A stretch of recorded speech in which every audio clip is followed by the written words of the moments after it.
The boarding house door slammed shut, locking a widow and her 3 sons out in a blizzard. The entire town of Stone Creek watched from their warm windows, refusing to help. But out in the darkness, a broken man with a rifle saw them, and he was their only chance. Hello everyone, and welcome back to the channel. We're so glad to have you here today. Get comfortable, because this is a story about courage, failure, and the moment a man has to choose between his ghosts and his future. You won't want to miss a single second of this one.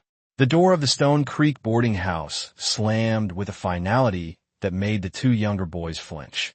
Elias Hayes didn't. She had taught herself not to flinch months ago, back when the mind collapsed and the world fell in.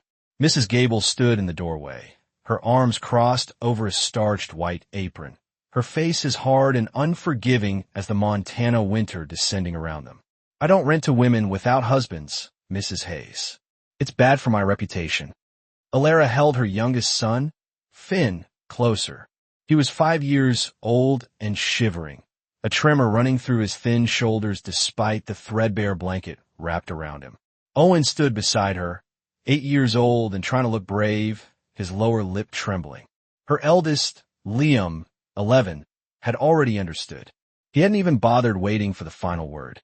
He climbed back onto the wagon, his jaw set, his eyes burning with the kind of acidic anger that comes from understanding adult cruelty far too young. Please, Elias said, her voice quiet but steady. She would not beg, just for the night. The storm is coming in fast. Should have thought of that before your husband got himself killed. Mrs. Gable didn't even have the decency to look ashamed. She simply stepped back, reaching for the heavy oak door. Good evening, Mrs. Hayes. The door shut. The lock clicked, a sharp, metallic sound that echoed the closing of every other door in this town. Elias stood on the porch for a long moment, the snow beginning to fall in heavy, wet flakes that clung to her eyelashes. She could feel the town watching. Every window on Main Street had a face behind it, backlit by warm lamplight, making them glow like the eyes of a silent jury. No one moved. No one spoke. Across the street, Mr. Thorne stood in the wide window of his bank, arms crossed, his mouth curled in something that wasn't quite a smile. It was the look of a man who enjoyed watching people fall, who tallied human misery in the same ledgers he used for dollars and cents. Elias had seen that look before, when he'd foreclosed on their small claim. "Ma," Owen whispered, his voice small and thin in the rising wind. "What do we do now?" Elias turned from the door. Her wagon sat at the hitching post, a monument to their failure. Everything they owned in the world was packed into 2 battered trunks. One horse, its ribs showing like a washboard, hung its head low against the cold. 3 boys. No money left. No family within 500 miles. She looked at the wilderness trail leading out of town, a dark ribbon disappearing into the black hills beyond. The temperature was dropping with terrifying speed. The wind was rising, turning the snow from soft flakes into stinging needles. If they stayed in town, they would freeze to death in the wagon by morning. If they left, "We'll camp past the ridge," she said, her voice stronger than she felt. She climbed onto the wagon seat, her movements stiff with cold and resolve. Finn whimpered, burying his face in her coat. Liam said nothing, his small back rigid. The wagon creaked forward, the wheels crunching in the rapidly deepening snow. The flakes gathered on the boys' shoulders like burial shrouds. As they reached the edge of town, Elias glanced back one last time. Every light in Stone Creek burned warm and bright. Every door stayed closed. She turned her face toward the darkness. They were a mile into the wilderness, the trail barely visible when she saw him. A rider silhouetted on the ridge above them. The shape was sharp against the dying gray light. A man and a horse, watching, waiting. Her hand moved instinctively toward the old rifle tucked beneath the seat. The rider didn't call out. He just began to descend the ridge, his horse navigating the slick rock with unsettling ease, moving directly toward them. The rider didn't ask her name. He didn't ask her story. He just pulled his horse to a halt 10 feet away and said, "Follow me." Elias' hand tightened on the rifle stock. "I don't know you." "No, ma'am." His voice was low and steady, gravelly as if from disuse. It wasn't friendly, but it wasn't cruel either. It was just empty. But I know that trail you're on leads nowhere but a box canyon. And I know this storm will kill you and them boys by midnight. We'll manage, Alara said, the words sharp. You won't. Finn's teeth began to chatter, a hard, rhythmic clicking she could feel through her own coat. Owen had stopped talking an hour ago, surrendering to a silent misery. Even Liam, stubborn as his father, had pulled his hat down low, a small, defeated shape. The rider waited. Snow gathered on the brim of his hat. He didn't urge her. He just sat there, a statue of patience. What? Alara finally asked, the one word torn from her. He turned his horse without looking at her. Follow or don't. Your choice. She followed. The cabin appeared out of the swirling snow after 20 minutes. So suddenly it felt like an illusion. It was small, weathered, but looked solid. Smoke rose from the chimney, a thin gray prayer in the darkening sky. A small barn stood behind it, and beyond that, visible even in the gloom, was a single grave marker with a simple wooden cross. The rider dismounted and, without a word, opened the cabin door. Firelight spilled out, warm and golden, painting the snow in hues of orange and yellow. Inside, he said, all of you. The boys didn't need to be told twice. They stumbled toward the heat like moths, collapsing on the rough-hewn floorboards in front of the hearth. Alara hesitated at the threshold, the rifle still in her hand. The man ignored her. He pulled a heavy canvas sheet from a peg on the wall and began stringing it across the middle of the small, one-room cabin with practiced, efficient motions. Boys by the fire, he grunted, not looking at her. You take the bed. I'll sleep in the barn. I won't take charity, Alara said, her pride stinging. He finally glanced at her, his eyes shadowed beneath his hat. Then call a trade. You cook. I'll pretend it's charity, so my pride don't suffer. Finn had already collapsed in front of the fireplace, asleep before he even hit the floor. Owen curled up beside him. Liam, however, stood rigid by the door, his eyes tracking the stranger's every move with open suspicion. Alara looked around the cabin. It was clean, sparse. Everything was in its place. A man living alone. A man who had been alone for a very long time. There's stew in the pot, the man said, gesturing to the hearth. Beans in the barrel. Feed them. I'll tend your horse. He walked out before she could respond, disappearing back into the storm. Through the frosted window, Alara watched him lead her exhausted mare toward the barn. He moved slowly, speaking to the animal in tones too low to hear. Then he stopped. He stood in front of the single grave marker, hat in hand, as the snow gathered on his bowed shoulders. He looked like a man who had forgotten how to come inside. Finn was already snoring, curled against Owen. Liam finally moved, sitting by the fire, wrapping his arms around his knees, still watching the door. Who is he, Ma? Alara hung her wet coat by the door. I don't know, baby. But her eyes went back to the window, to the grave. She could just make out the names carved into the wood. Anna and Matthew Croft. 3 years dead. And the man, she realized, still slept in the barn. She ladled stew into bowls with shaking hands. The widow didn't sit still. Silas Croft had noticed that first thing.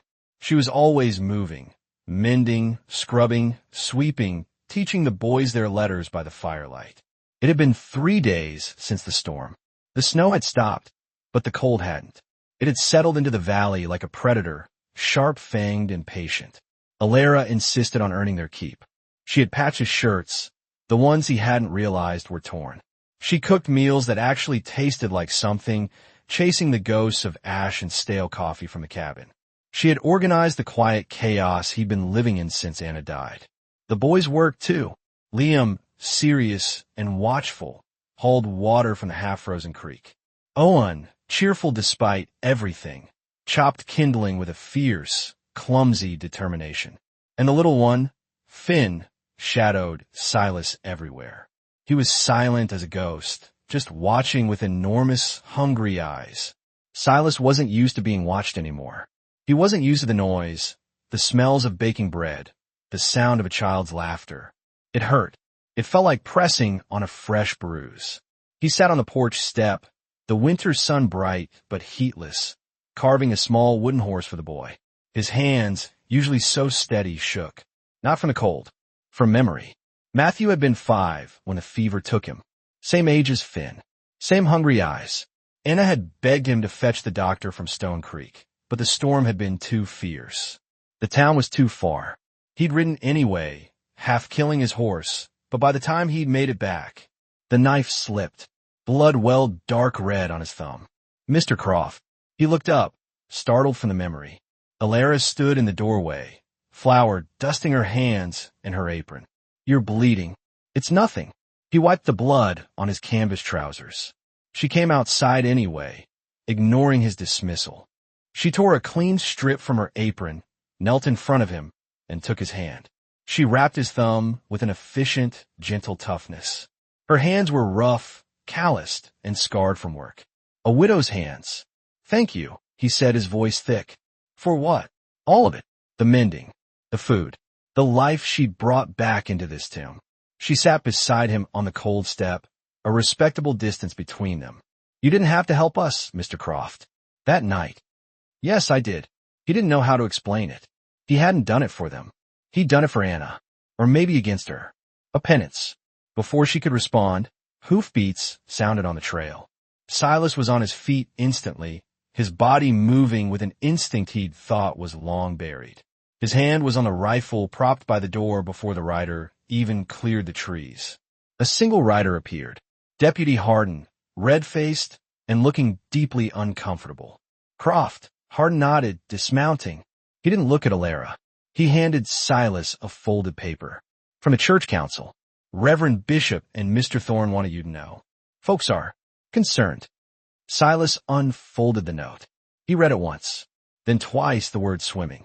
Mr. Croft, a widow woman staying unchaperoned in your home, presents an improper situation. For the sake of decency and your own reputation, we advise she be encouraged to move along.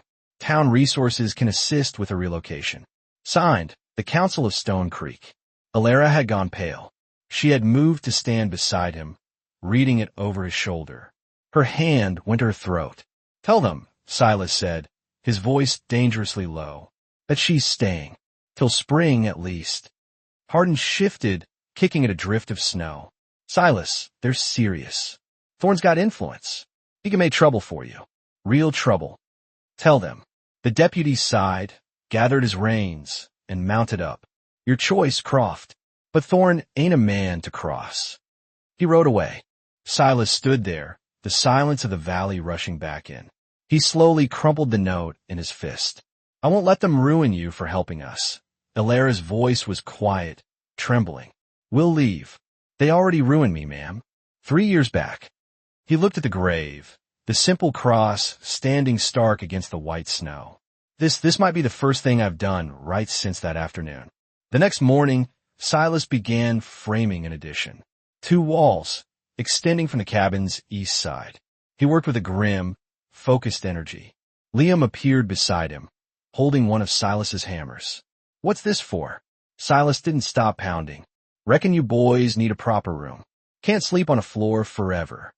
Liam studied him, his gaze sharp and assessing, too old for his face. Why are you doing this? Silas drove a nail home with 2 perfect strikes. 'Cause you're here, and you need it. The boy picked up a board without another word and held it steady for him. By sunset, the new frame stood skeletal against the sky. Alara watched from the cabin window, one hand pressed to the glass. Silas didn't look back, but he felt her watching. For the first time in 3 years, the crushing weight on his chest lifted, just enough to let him breathe. The addition rose slow. 1 log at a time, 1 nail driven true. Trust, Silas figured, was built in inches, not miles. December bled into a brutal January. The work continued. Silas taught Liam how to notch logs, the rhythm of measure twice, cut once. Owen fetched tools, singing quiet songs Alara had taught him. Finn, now rarely silent, held nails in his mittened hands, handing them up like precious offerings. In return for teaching her sons, Alara taught Silas. He taught them to track rabbits, how to read the weather in the clouds, how to split wood without wasting a single motion. She taught him how to read. It was slow, embarrassing work at first. He was a grown man, sounding out words a child would know. But she never mocked him. She just sat beside him by the fire, her husband's worn Bible open on her lap, her finger pointing to the words. Patient as sunrise. Lord is my shepherd, Silas read, his voice halting. I shall not want. Good, Elias said softly. Again, the boys were asleep behind the canvas divider. The fire burned low, casting warm shadows. Her shoulder was just barely touching his. He could smell the faint scent of flour and soap. He read it again, the words feeling heavy and strange on his tongue. Outside, the wind howled a lonely, screaming sound. Inside, something warmer than fire had begun to grow, fragile and tentative, in the ruins of 2 broken lives. But the town hadn't forgotten them. They arrived on a bright, cold Saturday. From men on horseback, Mr. Thorne led them, flanked by Reverend Bishop and 2 stone-faced town elders. Silas met them in the yard. Alara and Liam stood on the porch, watching. Croft. Thorne smiled, a thin, cold gesture that didn't reach his eyes. We're here as friends. Concerned friends. About this situation. Thorne gestured toward Alara with his riding crop. It reflects poorly on you, Silas. On the church. On the whole community. We're asking you, respectfully, to reconsider this arrangement. Silas said nothing. He just stood with his hands loose at his sides. Reverend Bishop cleared his throat, his gaze pious. Brother Croft, we understand Christian charity. But a man alone with a woman, the appearance of impropriety, it threatens the moral fabric. She's a widow with 3 children, Reverend, Silas said, his voice flat. Where do you propose they go? The county has resources. Orphanages, no. Alara stepped forward, her voice shaking but fierce. You will not take my boys. Thorne's smile widened, sensing a vulnerability. Mrs. Hayes, no one wants to take your sons. But without property, without means, the county has an obligation. A legal authority. She's under my protection. The words came out harder than Silas intended. They hung in the cold air like steam. The men exchanged glances. Your protection? Thorne leaned forward in his saddle, his voice dropping to a conspiratorial whisper. Croft, let's be plain. Your land has valuable water rights. And some might say you're exploiting this poor woman's situation. Silas tensed. Exploiting? Her late husband had mining shares, Thorne said smoothly.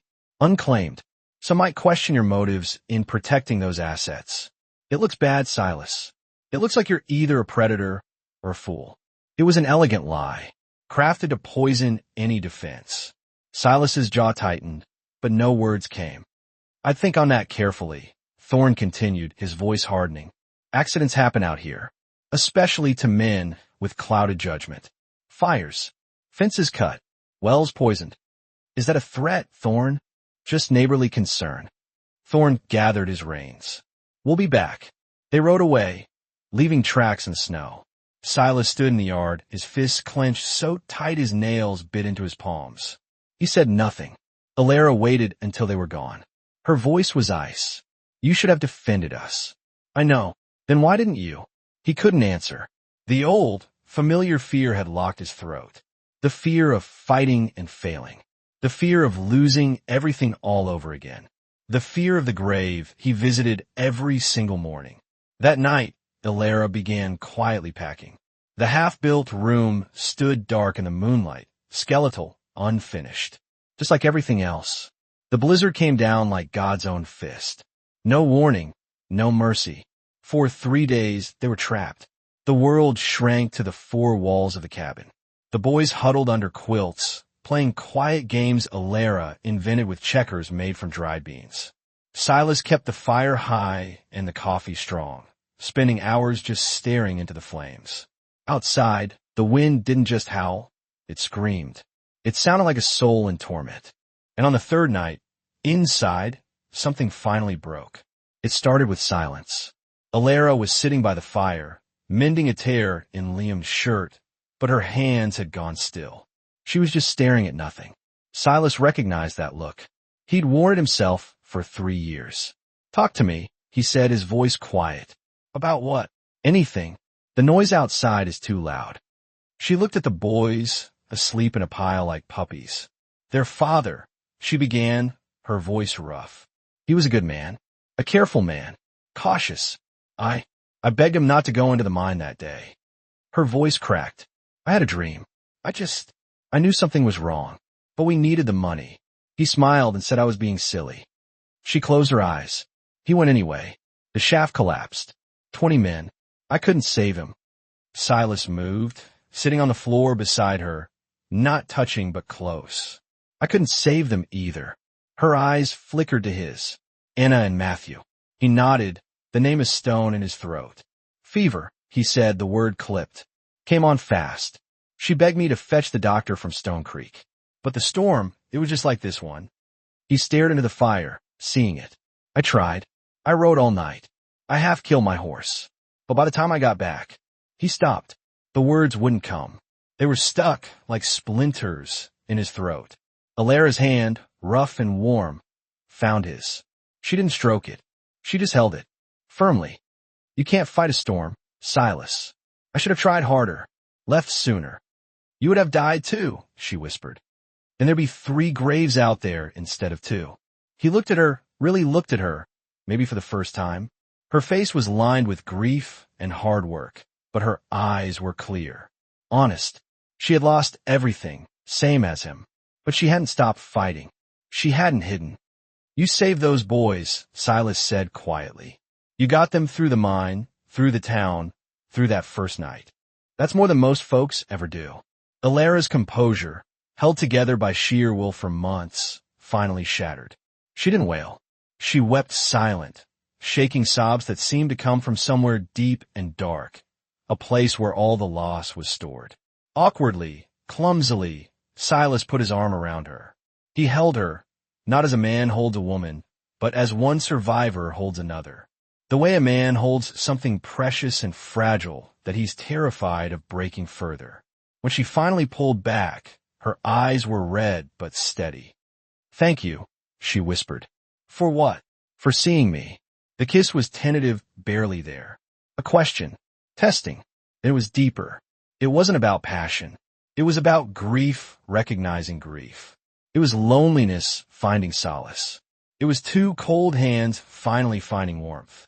The fire crackled. The boys slept on. The storm raged outside. But inside, in the small, crowded cabin, 2 people remembered how to be warm. The next morning, the storm broke. Sunlight poured through the windows, blinding and clean on the fresh snow. The world was new and quiet.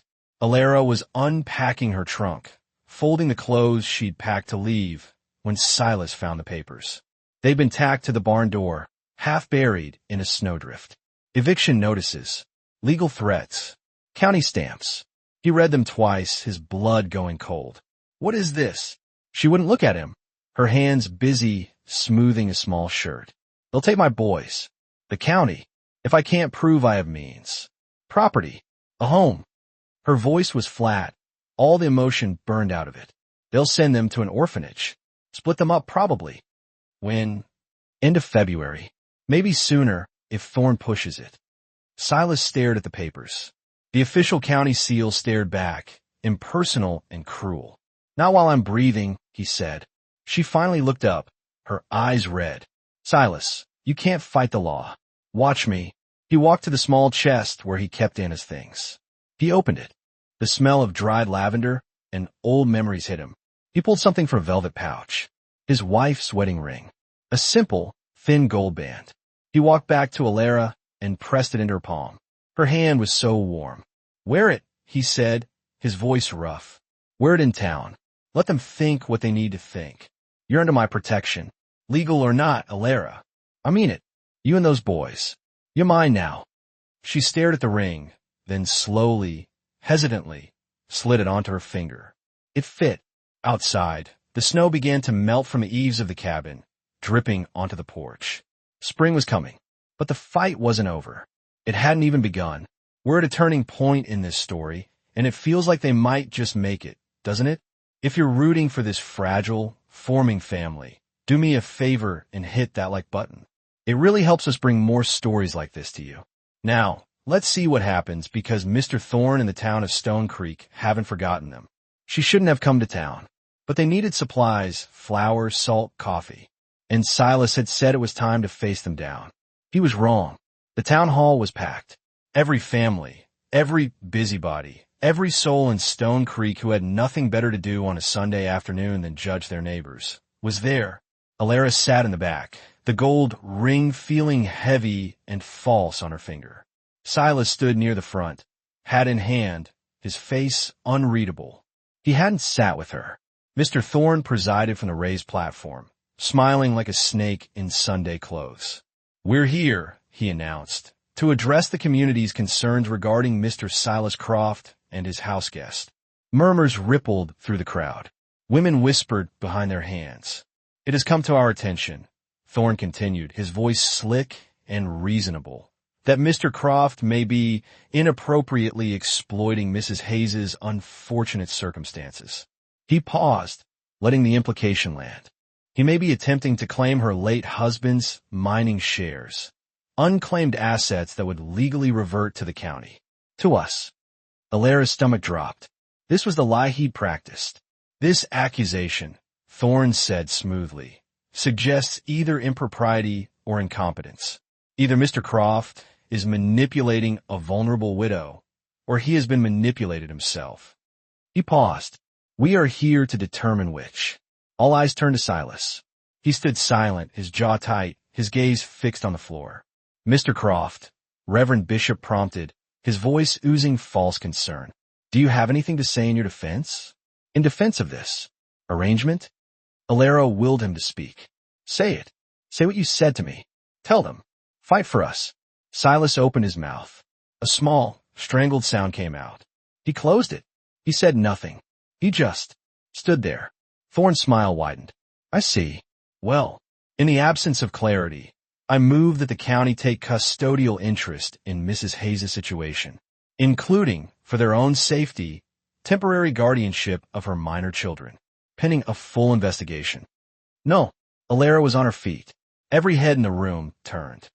"He didn't manipulate me, and I'm not a fool." "Mrs. Hayes," Thorne said, his voice dripping with condescending pity, "no one is questioning your character. But you must understand, without property, without legal standing." "I understand," Alara said, her voice cold and clear, cutting through the whispers. "I understand that you want me gone, so you can take what's left of my husband's claim. And I understand you want Mr. Croft's land, because it has water rights you need for your railroad scheme." Gasps. Thorne's face darkened from pleasant to thunderous. "Be careful, ma'am." "Or what?" Alara felt a wild, terrible freedom. "You'll ruin me? You already have. You all have." She turned and walked down the aisle. The door slammed shut behind her. Outside, in the cold, thin air, she heard women whispering as they came out. Shameful. Always knew Croft was weak.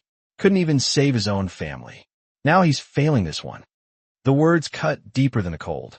She didn't wait for Silas. She climbed onto the wagon, the supplies forgotten, and drove back to the cabin alone. When she arrived, the cabin felt cold. She removed the ring, Anna's ring, and placed it on the table. She packed by lantern light. She woke the boys at dawn. "Ma!" Owen rubbed his eyes, his breath pluming in the dark. "What's happening?" "We're leaving." "What?" Finn whispered, his lip trembling. "I like it here." Because she couldn't explain it. She couldn't say, because he didn't fight for us. Because he's a coward. Liam appeared in the doorway of the new room, already dressed. His face was stone. "Where's Mr. Croft?" "I don't know. He let them talk about you like that," Liam said, his voice flat. "He just stood there." "I know, baby. I hate him." Alara pulled him close, her own heart breaking. "No, you don't." "Edo." She didn't argue.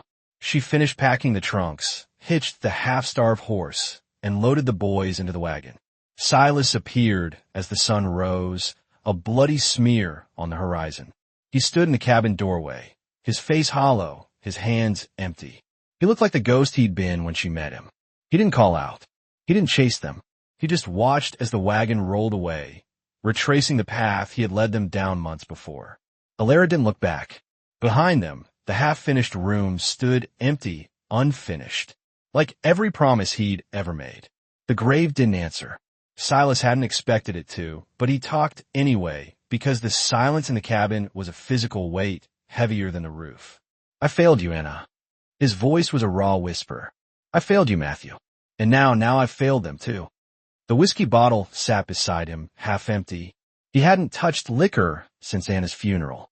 But tonight the weight was too much. I'm a coward, he said to the wooden cross. You married a coward. The wind answered. Nothing else. He thought about leaving, just packing up, riding west, disappearing into the mountains where men went to die, slow and forgotten. It would be easier, cleaner. Then he thought of Finn's face, trusting him with the nails. He thought of Owen's songs, of Liam's grudging respect. He thought of Alara's hands in his, her calluses against his. He thought of them, huddled in some freezing-lined shack, Alara working herself to death while Thorne and the county circled like wolves. I don't know how to fix this, he told the grave, the whiskey burning his throat. I don't know how. Hoofbeats interrupted his self-pity. Silas looked up, his vision blurred. A large man dismounted. Elias Stone, the blacksmith. The only man in Stone Creek who'd never judged him, never offered pity. Elias was 60, black as midnight, and strong as the iron he worked. He'd been a slave once, 40 years ago. He understood cowardice and courage better than any man in the valley. You done feeling sorry for yourself? Elias asked, his voice a deep rumble. Not yet. Well, hurry up. We got work to do. Silas stared at him. What work? Elias pulled a folded paper from his coat. This. He handed it over. It was a land deed. Elias's own property, 40 acres on the South Creek, free and clear. What am I supposed to do with this, Elias? You're supposed to give it to her. Sign it over. Make her a landowner. Legal. Then you're supposed to stand up in front of that whole damn town and dare them to do something about it. Silas's hand shook, and not just from the whiskey. I can't. In the hall. I froze. You think Anna would want you hiding? Elias's voice was sharp as steel. You think she'd want you letting them 3 boys freeze while you sit here drowning? You think Matthew would?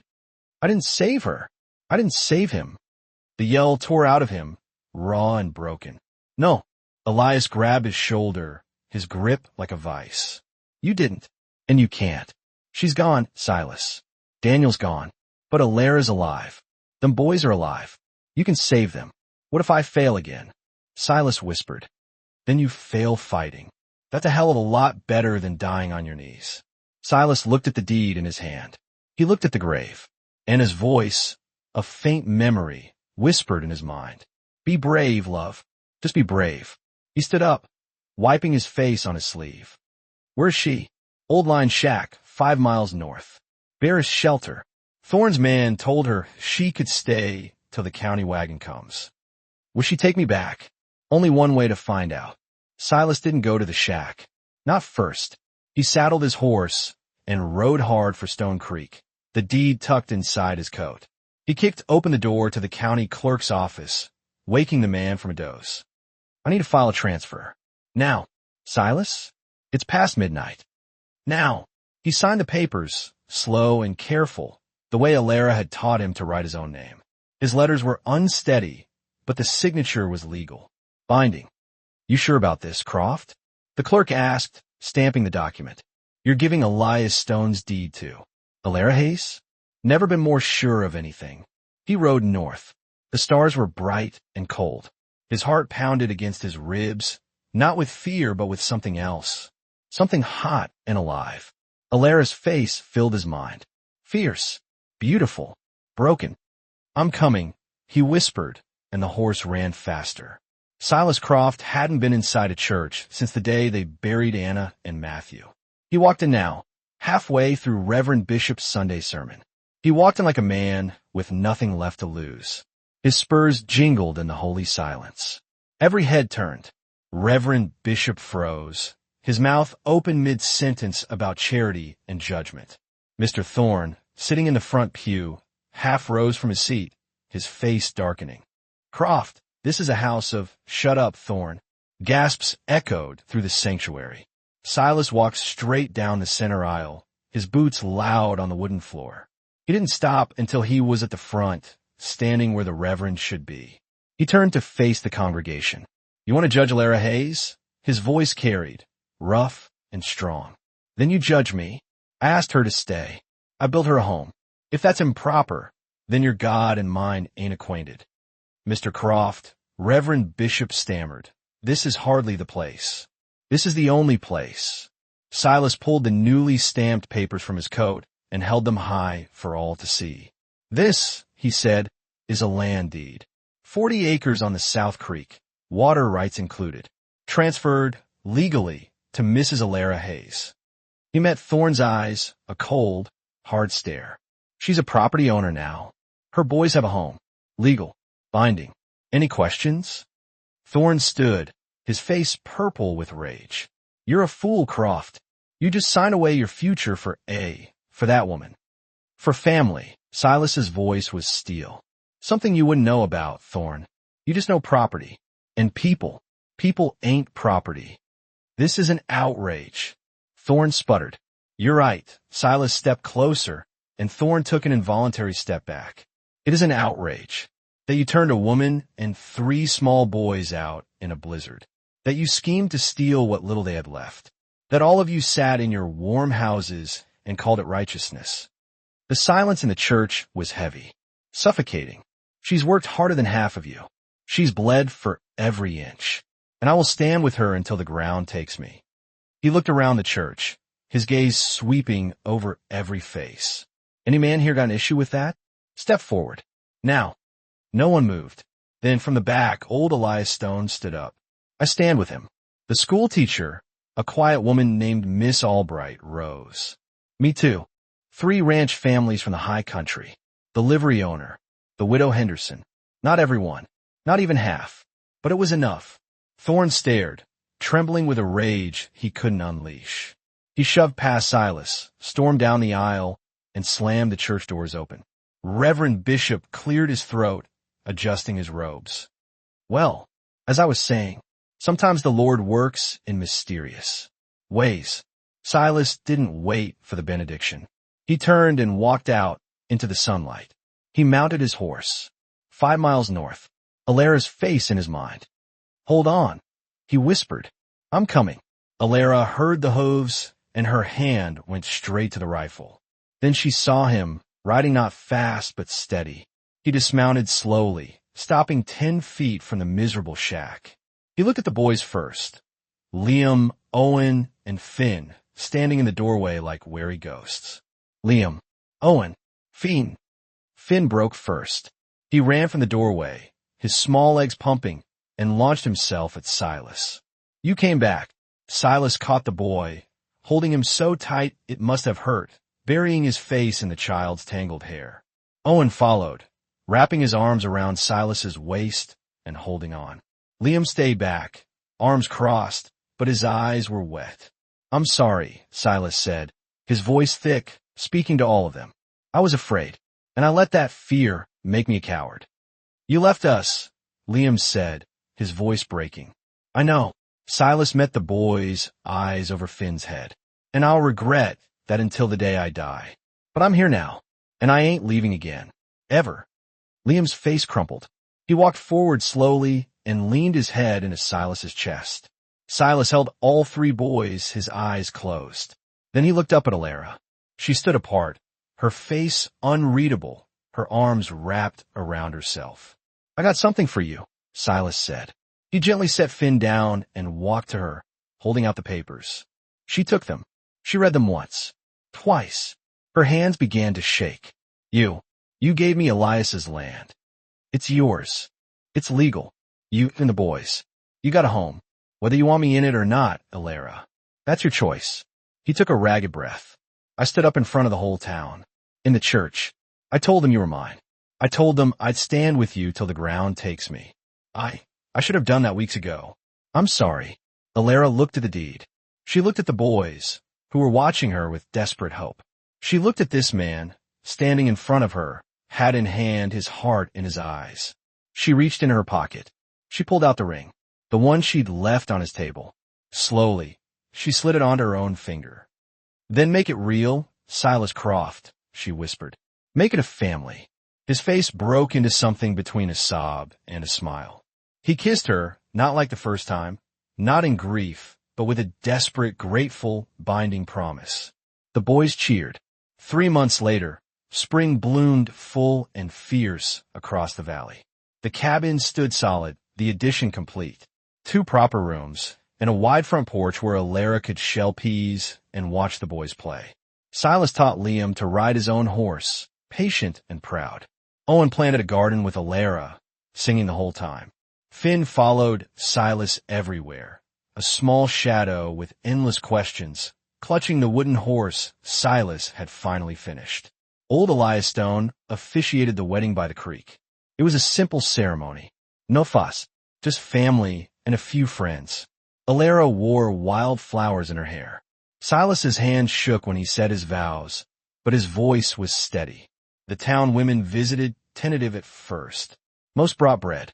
Some, like Miss Albright, brought apologies. Mr. Thorne, his railroad scheme exposed and his reputation ruined, had left Stone Creek in disgrace. The land flourished. One evening, as the sun set golden red across the valley, they stood together in the cabin doorway. For souls, patched and scarred, woven into a family. Behind them, Anna and Matthew's grave was ringed with wildflowers the boys had planted. Ahead, the valley stretched wide and green, full of promise. Silas's hand rested on Liam's shoulder. Alara held Finn, who was getting sleepy.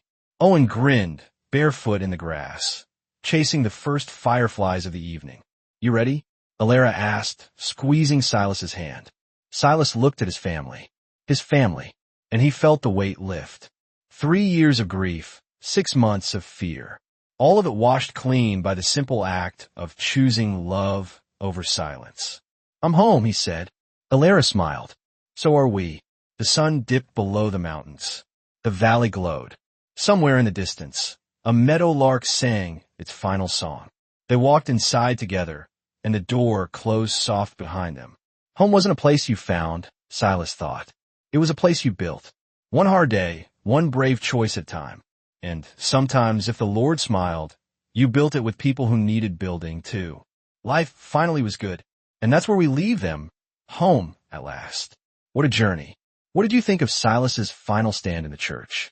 Do you think the town truly changed? Or did they just fear a man who finally found his voice? Let me know your thoughts in the comments below. And if this story moved you, please consider subscribing and sharing it with someone who needs a reminder that it's never too late to be brave. Thank you for being here. We'll see you next time.